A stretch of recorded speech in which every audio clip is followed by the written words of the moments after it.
اور اتنا عظیم الشان جلسے کا انعقاد کیا جس میں بڑی تعداد میں علماء تشریف لائے، دور و دراز سے شعراء کرام بھی آئے، اور یہ عاجز بھی ممبئی کی سرزمین سے آیا۔ گزشتہ سال 2024 میں 10 نومبر کو جبل پور کی سرزمین پر آپ میں سے اکثر نے اس جلسے میں شرکت کی ہوں گی جس میں تا حد نگاہ مجمع تھا، اور خیر مقلدین کو الحمدللہ اس عاجز نے ناکو چنے چبا دیے تھے، اور چیلنج مناظرہ کھلا ہوا تعزیز کے لیے دیا تھا، جب چاہو جب مناظرہ۔ میرے جانے کے بعد باتیں بہت ہوئی، طرح طرح کی باتیں ہوئی، لیکن کوئی بھی ایسا مائی کا لال جماعت اہل حدیث میں سے جبل پور یا پورے MP یا پورے انڈیا، پورے عرب امارات سے جو ہمارے چیلنج کو قبول کر سکے۔ اس کے بعد آپ نے دیکھا ہوگا کہ جبل پور کے بعد 26 نومبر کو میں حیدرآباد کی سرزمین پر ایک اہل حدیث عالم فصیح الدین سلفی کی دعوت پر، جس میں اس نے ہماری طرف الزام شرک و بدعت منسوخ کیا تھا کہ جماعت بریلویہ مشرک ہے، بدعتی ہے، اور اہل السنہ سے ان کا کوئی تعلق نہیں ہے۔ یہ چیلنج جب اس نے انٹرنیٹ پر دیا تو اس کے چیلنج کو ایکسیپٹ کرتے ہوئے اپنے ذاتی کرائے سے میں حیدرآباد پہنچا، لیکن آپ سب نے وہ دیکھا ہوگا، یوٹیوب پہ ویڈیو پڑا ہوا ہے کہ حیدرآباد میرے پہنچنے کے بعد فصیح الدین صاحب پر موت کا سکوت طاری ہو گیا، اور وہ کسی طرح ہلانے سے بھی ہلنے کو تیار نہیں ہوئے، یہاں تک کہ میں نے کہا کہ اگر تم ہمارے مدرسے میں آنے کو تیار نہیں ہو تو چلیے آپ کی بتائی ہوئی جگہ پر جہاں بھی آپ ہیں میں آ جاتا ہوں، لیکن فصیح الدین صاحب راضی نہیں ہوتے۔ ابھی یہ ہمارے نقیب صاحب ماشاءاللہ بہت عمدہ نقابت کر رہے تھے اور بہت اچھے انداز میں سمجھا رہے تھے کہ بات جب بھی مسلک کی ہو اور کسی بھی باطل فرقے کی ہو، اس زمانے میں جتنے آن لائن آف لائن پیدا ہو چکے ہیں، نیشنل لیول پہ، ڈومیسٹک لیول پر، انٹرنیشنل لیول پر، یا قریے کے لیول پر، یا گلی کوچوں کے اندر ان کی ریڑھ کی ہڈی توڑنے کے لیے اور ان کی گٹھیا دبانے کے لیے الحمدللہ ہم پہنچ جاتے ہیں۔ آج کا یہ جو جلسہ ہے، میں نے جلسے والوں سے پوچھا کہ آپ کو کیا ضرورت پیش آئی مجھے بلا دیا؟ میں تاریخ جلدی دیتا نہیں، میرے اپنے بھی بہت سارے معاملات ہیں ممبئی کے اندر، سب کچھ دیکھنا پڑتا، خانگی معاملات ہے، ازدواجی زندگی ہے، کاروبار ہے، لوگوں سے ملاقات ہے، بیت و ارشاد ہے، تصنیف و تعلیف ہے، بہت سارے کام ہے، غرض کے ایک جان ناتواں ہے، ہر سو عذاب زندگی۔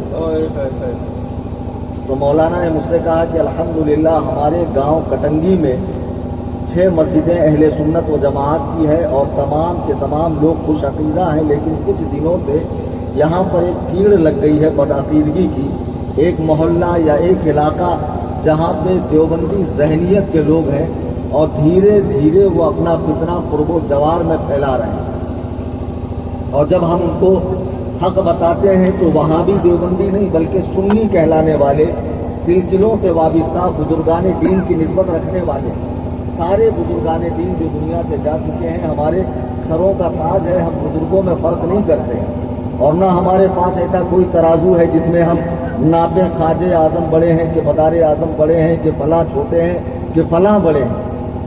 تیرے غلاموں کا نقش قدم ہے راہ خدا، وہ کیا بہت سکے جو یہ سراغ لے کے تو مجھے معلوم پڑا کہ بزرگوں سے نسبت رکھنے والے کچھ دیوبندیت کی طرف جا رہے ہیں، اور اس میں جو خاص طور سے بات ہے وہ یہ کہ اعلیٰ حضرت سے بغض، اعلیٰ حضرت سے چڑ، اور اس بنا پر لوگ دھیرے دھیرے دیوبندیت کی طرف جا رہے ہیں۔ میں آپ کو ایک بات بتا دوں کہ اللہ تعالیٰ نے واقعی اس زمانے میں اعلیٰ حضرت تو اعلیٰ حضرت ہے، ان کو کم کر دیجیے بھائی۔ حضور تاج الشریعہ رضی اللہ تعالیٰ نے ہمارے پیر و مرشد کی ذات کو اس طرح بنایا ہے کہ کوئی اگر ان سے ٹکراتا ہے، ان کا بغض دل میں رکھتا ہے، تو وہ وہیں تک محدود نہیں رہتا ہے، وہ بڑھ کر مفتی اعظم، پھر بڑھ کر حضور اعلیٰ حضرت، حتیٰ کہ بڑھ کر وہ حضرت امیر معاویہ، پھر دیگر صحابہ پر سب و شتم کرنے لگتا ہے، حتیٰ کہ وہ ایمان سے ہاتھ دھو بیٹھتا ہے۔ اللہ تعالیٰ کا صاف اعلان ہے کہ جس نے میرے ولی سے دشمنی کی میں اس سے جنگ کا اعلان کرتا ہوں. یہ حدیث قدسی ہے. حدیث قدسی کہتے ہیں جس کے الفاظ خدا کے ہوں اور جس کو روایت مصطفیٰ کریم صلی اللہ علیہ وسلم کرے. تو مجھے معلوم پڑا کہ بعض خوش عقیدہ سنی مسلمان جو کسی بزرگ کے سلسلے سے نسبت رکھتے ہیں وہ اعلیٰ حضرت کی چڑ میں دیوبندیت کے راستے پر جا رہے ہیں. عجیب بات ہے کہ محبت اہل بیت میں غلو کر کے اہل بیت پاک کا جو مقام نہیں ہے وہ مقام انہیں دے کر حضرات صحابہ کے لیے دلوں میں بغض پالتے ہو اور اعلیٰ حضرت کی چڑ میں ایسی جماعت میں جا رہے ہو جس جماعت کا رشتہ ہی نبی کریم علیہ الصلاۃ والتسلیم سے کٹ چکا ہے. نہ ان کی محمدیت سلامت ہے، نہ ان کی حنفیت سلامت ہے، نہ ان کی ماتریدیت سلامت ہے، نہ ان کی نقشبندیت، قادریت، سہروردیت، چشتیت سلامت ہے. ارے جن کے اسلام پر ہی حرف آ گیا ان کی باقی ساری نسبتیں بیکار ہو گئی. مولانا اکرم رضا مرکزی ایک نوجوان عالم ہے تمہارے شہر کے. یہ جمعہ کے اندر کئی مرتبہ کتابیں دکھا دکھا کر بتاتے ہیں کہ دیکھو دیوبندیوں نے ایسا لکھا. اب بدھو دماغ کے لوگ سمجھتے ہیں کہ بھلا وہ ایسا کیوں لکھیں گے، یہ مولانا نے خود ہی لکھا ہوگا اور ان کے ماتھے گڑ دیا ہوگا. ارے احمقو، اگر ہمارے پاس اتنا ہی پیسہ ہوتا کہ ہم دوسروں کی کتابیں چھاپے تو ہم اپنے اعلیٰ حضرت کی 1300 کتابیں نہیں چھاپتے. آج تک ہم لوگ اعلیٰ حضرت کی 1300 کتابیں نہیں چھاپ سکے. آج تک ہمیں جو ہے عرس سے، فاتحہ سے، سندل سے، بنڈل سے، چادر سے، گاگر سے، ملیدے سے، حلوے سے، اس سے اگر فرصت ملے تو اس کے بعد ہم کچھ دین کا کام کریں. ہماری قوم تو ایسی جگہوں پر پیسہ لگا رہی ہے جہاں رزلٹ صفر ہے، جہاں نتیجہ کچھ نہیں آنے والا. جو عمل صرف اور صرف جائز ہے، مستحب ہے یا مسنون ہے اسے فرض کے درجے میں لا کر کھڑا کرتے ہیں، اور جو فرض و واجب ہے لوگ اس سے منہ موڑ رہے ہیں. بہرحال یہ کتابیں جب دکھائی جاتی ہیں تو عجیب و غریب باتیں لوگ کرتے ہیں. کبھی تو کہہ دیتے ہیں بھلا وہ ایسا کیوں لکھیں گے، کیا ان کو اللہ و رسول کا ڈر نہیں تھا؟ کیا کوئی مسلمان ایسا لکھ سکتا ہے؟ پھر کوئی کہے گا بھائی ہو سکتا ہے تم نے ہی لکھا ہو، ہم نے تو ان کی زبان سے کبھی سنا نہیں ہے. ارے بے وقوف ہو، تمہیں معلوم نہیں ہے شکاری جب جال بچھاتا ہے اور اس کے اوپر دانہ ڈالتا ہے تو کہیں دور چھپ کر بیٹھا ہوا ہوتا ہے، پرندوں کی آواز نکالتا ہے تاکہ پرندے مانوس ہو جائیں کہ ہمارے قبیلے کا کوئی یہاں موجود ہے اور دانہ کھانے کی چکر میں آئیں اور جال کے اندر پھنس جائیں. وہاں بھی بہت ہوشیار ہے، بہت وہ نباز ہے، وہ بہت مائنڈ ریڈر ہے، اسے معلوم ہے قوم کو کیسے پھنسانا ہے. ارے بے وقوفو، اگر دیوبندی یہ کہتا ہوا آئے گا کہ دیکھو میرے مولانا تھانوی نے لکھا ہے کہ رسول اللہ جیسا علم بچوں، پاگلوں، جانوروں، چرندوں، درندوں، گزندوں، جمی حیواناتوں، بہائم کو ہے، دیکھو میرے رشید گنگوہی نے لکھا ہے معاذ اللہ اللہ جھوٹ بول سکتا ہے، میرے مولانا اسماعیل دہلوی نے لکھا ہے کہ نماز میں نبی کے خیال سے نماز نہیں ہوتی ہے لیکن گدھے اور بیل کے خیال سے نماز ہوتی ہے، میرے مولانا قاسم نانوتوی نے لکھا ہے معاذ اللہ نیا نبی پیدا ہو سکتا ہے اور امتی نبی سے عمل میں بڑھ سکتا ہے. جب وہ اس طرح کی بات کرے گا تو بدھو سے بدھو آدمی بھی جو بھلے عید سے عید نماز پڑھتا ہو اس کے قریب جائے گا؟ نہیں جائے گا. وہ تو نماز اور روزے کی آڑ لے کر، تسبیح کی آڑ لے کر اپنا حلیہ سنت کے مطابق بنا کر اور خوب اللہ و رسول کا ذکر کرتا ہوا آتا ہے. یہ گندگی وہ آپ کے سامنے ظاہر نہیں کرے گا میرے اکابرین کیا کیا حق کے مرے ہیں، بلکہ وہ آپ کے سامنے بہت میٹھا بن کر، بہت آپ کا اپنا بن کر، بہت پیٹ میں منڈی ڈال کر، سر پہ ہاتھ پھیر کر اللہ کے لیے چلیے، اللہ رسول کی بات ہوگی. میرے اعلیٰ حضرت فرماتے ہیں سونا جنگل رات اندھیری، چھائی بدلی کالی ہے، سونے والوں جاگتے رہیو، چوروں کی رکھوالی ہے. کیسے بدھو ہو یار؟ ایک معمولی سا سیل فون خریدنے کے لیے مارکیٹ میں جاتے ہو، 50 لوگوں سے ڈسکس کرتے ہو، رائے مشورہ کرتے ہو، اس کے فیچرز پوچھتے ہو، برانڈ کی معلومات حاصل کرتے ہو، کئی دکانوں کی خاک چھانتے ہو، اس کے بعد کہیں جا کر اسے اپناتے ہو۔ دین ایمان اتنا سستا ہو گیا کہ ہر داڑھی والے، ہر ٹوپی والے، ہر اللہ رسول کے نام لینے والے کے پیچھے تم جاؤ گے۔ یہ حدیث جو میں پڑھ رہا ہوں اسے اہل حدیث بھی پڑھیں گے، اسے دیوبندی بھی پڑھیں گے، اسے قادیانی بھی پڑھیں گے کہ نبی رحمت علیہ السلام نے ایک جنگ کے موقع پر اپنی اونٹنی سے نیچے تشریف لا کر زمین پر ایک لکیر کھینچی، فرمایا ان اہدی صراطا مستقیمہ، یہ جو سیدھا والا راستہ ہے یہ میرا راستہ ہے۔ پھر ٹیڑھی میڑھی لکیریں کھینچی۔ صحابہ نے پوچھا یا رسول اللہ یہ ٹیڑھی میڑھی لکیروں کا مطلب کیا ہے؟ سرکار نے فرمایا یہ ٹیڑھے میڑھے راستے شیطان کے ہیں۔ پھر حضور نے فرمایا بنی اسرائیل میں 72 فرقے ہوئے تھے، ضرور میری امت میں 73 فرقے ہوں گے، ایک کے علاوہ باقی سارے کے سارے جہنمی ہے۔ جب آمنہ کے لال نے اپنی زبان مبارک سے فرما دیا میری امت میں 73 فرقے ہوں گے، خدا کی قسم ہو کر رہیں گے۔ بے شک بے شک۔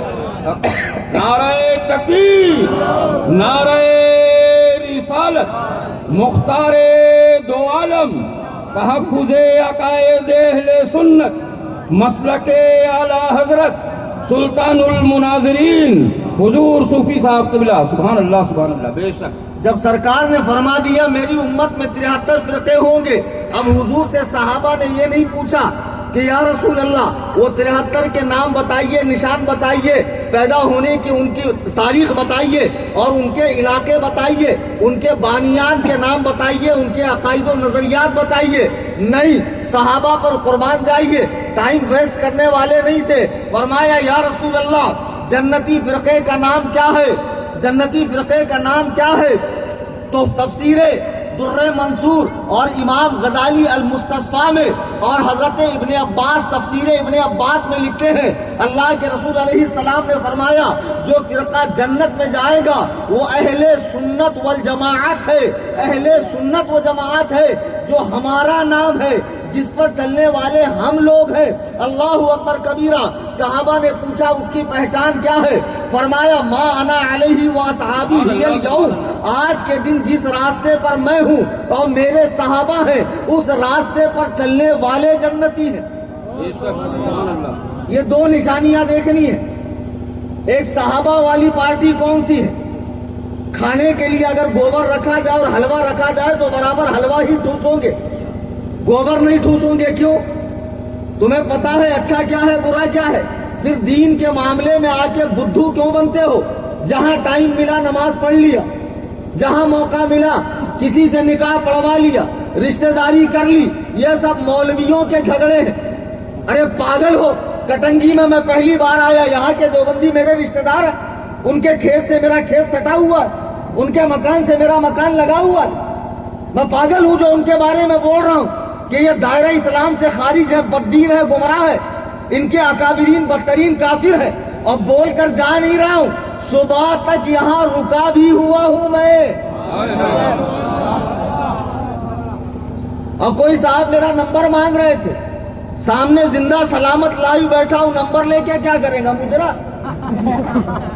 سامنے آ کے مناظرہ کر لے، ہاتھ کنگن کو آرسی کیا، پڑھے لکھے کو فارسی کیا۔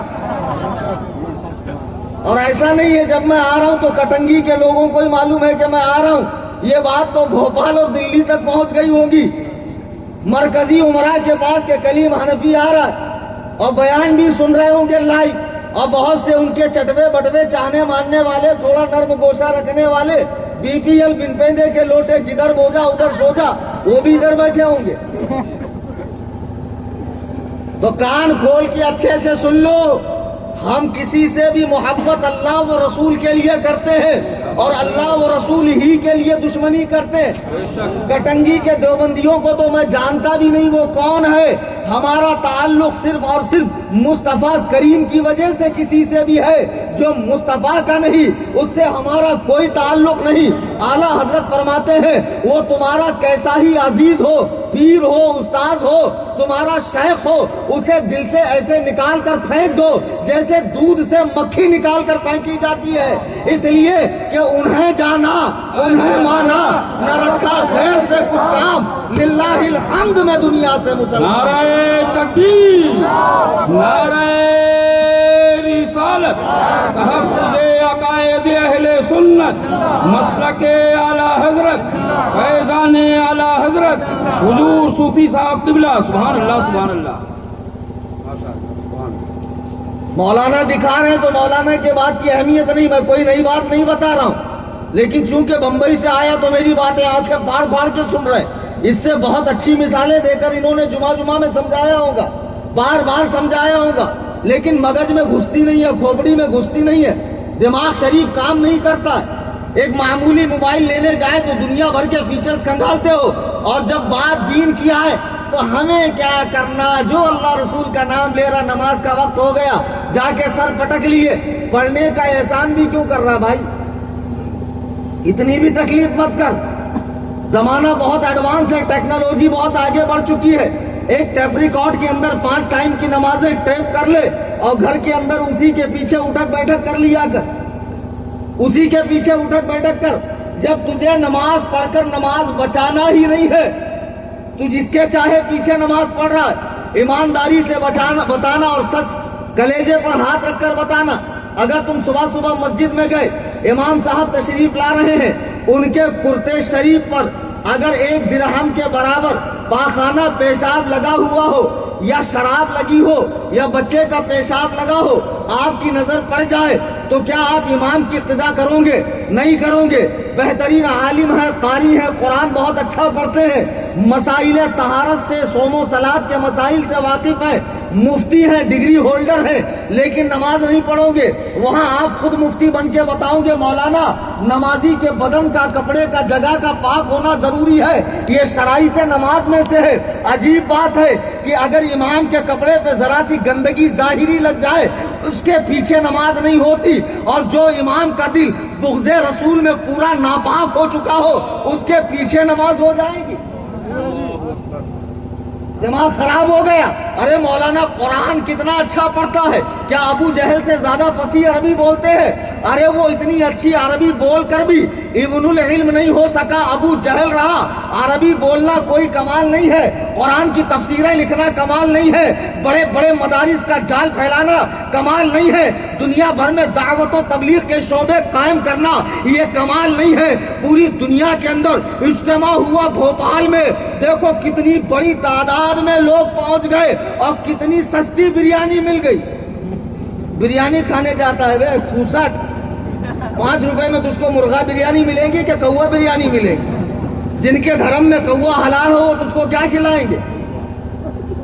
کھانے کے نام پر جا رہا۔ بتاؤ مولانا اتنی بڑی تعداد میں لوگ پہنچے، تعداد مت دیکھ، لشکر مت دیکھ، صاف مزاج ہے اسلام، کوانٹٹی کو نہیں کوالٹی کو دیکھتا ہے۔ کربلا میں 22,000 ادھر تھے، 72 ادھر تھے، لیکن حق یہاں تھا، باطل وہاں تھا۔ اور آگے اس سے بھی زیادہ خراب زمانے آنے والا ہے، بہت فتنے بٹنے والے ہیں، لیکن ایک بات آج کے اس جلسے سے یہ ذہن بنا کر اٹھو، میں مرتے دم تک مذہب اہل سنت یعنی مسلک اعلی حضرت پر قائم رہوں گا اور اپنی اولاد کو رکھوں گا۔ زمانہ کیسی ہی کروٹ لے، فتنے ہواؤں کی طرح کتنے ہی آندھی کی طرح چلنے لگے، مجھے اپنے مسلک سے ایک حبہ برابر ہٹنا نہیں ہے۔ کہو انشاءاللہ، ماشاءاللہ، درود پاک پڑھیں، اللہم صلی علی سیدنا مولانا محمد معدن الجود والکرم منبع العلم والحلم والحکم، صلو علیہ صلاۃ و سلام علیک یا رسول اللہ صلی اللہ تعالی۔ جب نبی نے فرما دیا کہ جنت میں جانے والی جماعت کے بارے میں صحابہ نے پوچھا فرقہ ناجیہ کون سا ہے، حضور نے فرمایا جس پر میں ہوں میرے صحابہ ہے۔ اس اصول پہ آج جتنے فرقے ہیں سب کو آپ ٹٹولیے۔ جب آپ ہر چیز کے بارے میں دماغ لگاتے ہو، کپڑے لینا ہے، رشتہ داری کرنا ہے، سفر کرنا ہے، گاڑی لینا ہے، اپنے یوز کی چیزیں لینا ہے، دین کے معاملے میں بدھو مت بنو، گوشے تنہائی میں بیٹھو اور سوچو زمانہ رسالت سے آج تک کون سی جماعت آ رہی ہے، کس جماعت میں صوفیہ ہے، کس جماعت میں اولیاء ہے، کس جماعت میں ائمہ مجتہدین ہے، کس جماعت میں اولیاء کاملین ہے، اور کون سی جماعت بزرگوں کی موجودگی سے خالی ہے۔ یہ ساری باتوں پہ اگر غور کرو گے کہ نبی نے فرمایا جنت میں جانے والی جماعت وہ ہے جو میرے اور میرے صحابہ کے طریقے پر ہے، تو دنیا میں اس وقت شیعہ بڑی تعداد میں ہیں، ان کے اندر کئی سارے فرقے ہیں، لیکن سارے شیعہ ایک بات پر متفق ہیں کہ وہ حضرات صحابہ کو عادل، ثقہ، جنتی نہیں مانتے ہیں۔ ان کے نزدیک حضور کے دنیا سے جانے کے بعد صرف 7 صحابہ اسلام پر تھے، باقی سارے صحابہ دین سے پھر گئے۔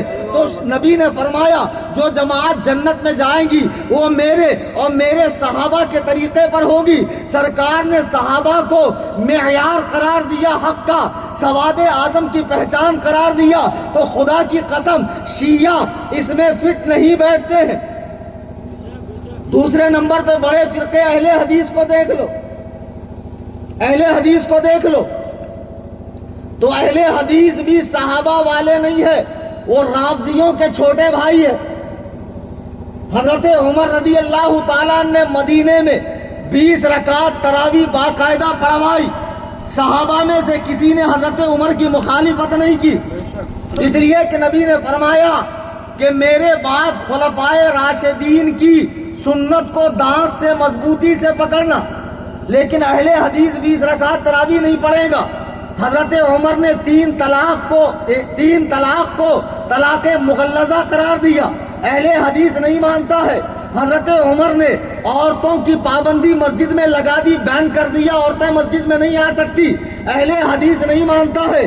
جمعہ کی دوسری اذان کا اضافہ حضرت عثمان غنی نے کیا، اہل حدیث نہیں مانتا ہے۔ وہ بھلے کتنا ہی حدیث و قرآن کا دعویٰ اس کی زبان کرے، لیکن اس کا عمل جھٹلا رہا ہے کہ اہل حدیث صحابہ والے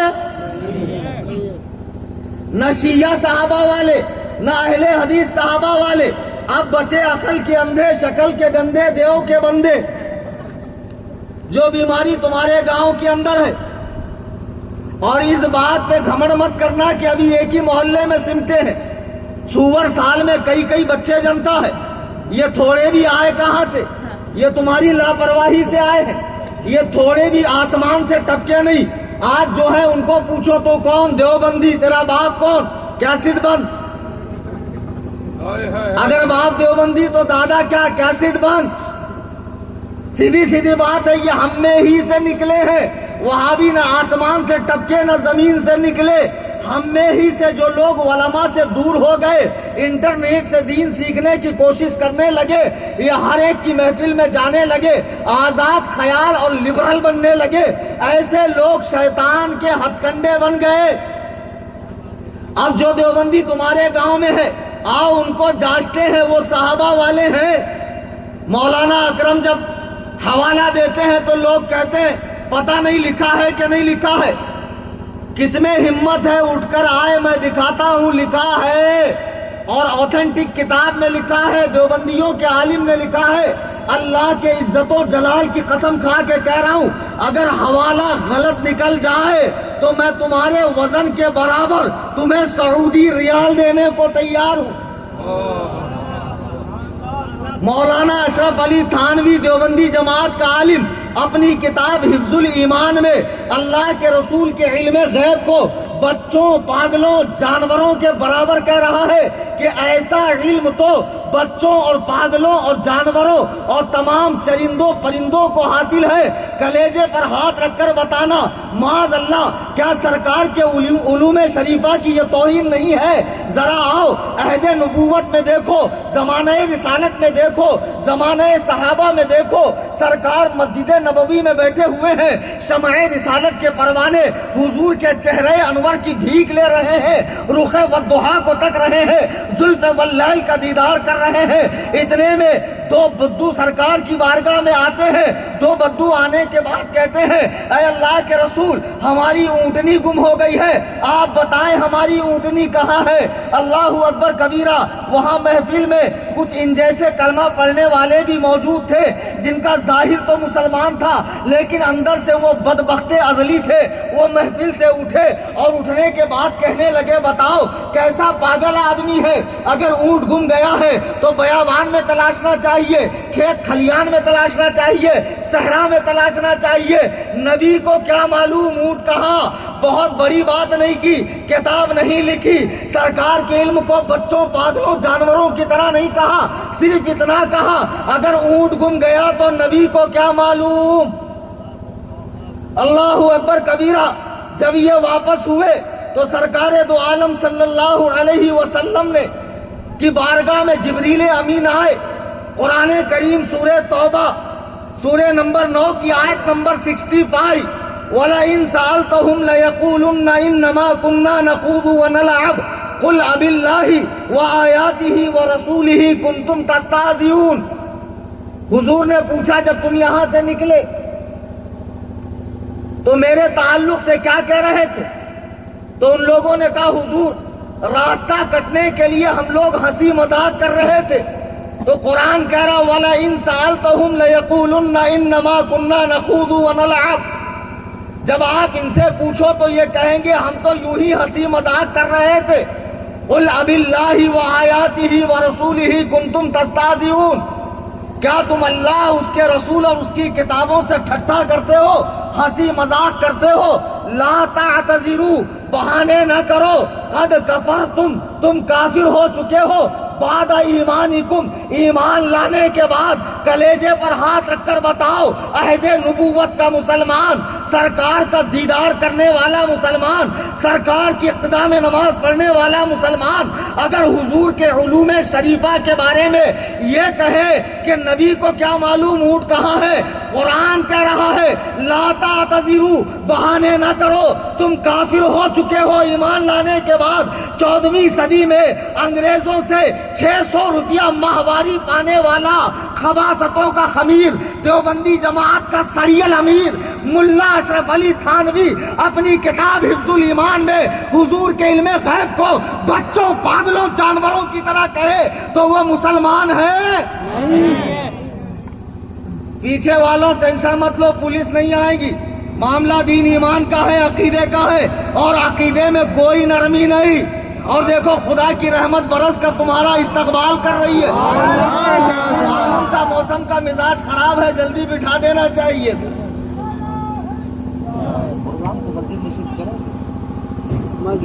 دلوں کی نہیں بیٹھ پائے، بارش عمر کا خیال تو آپ لے ہی جائیں، بارش ہو رہی جب دن کی کوئی صورت ہے مت مجمع چلے جائیں گا کیا؟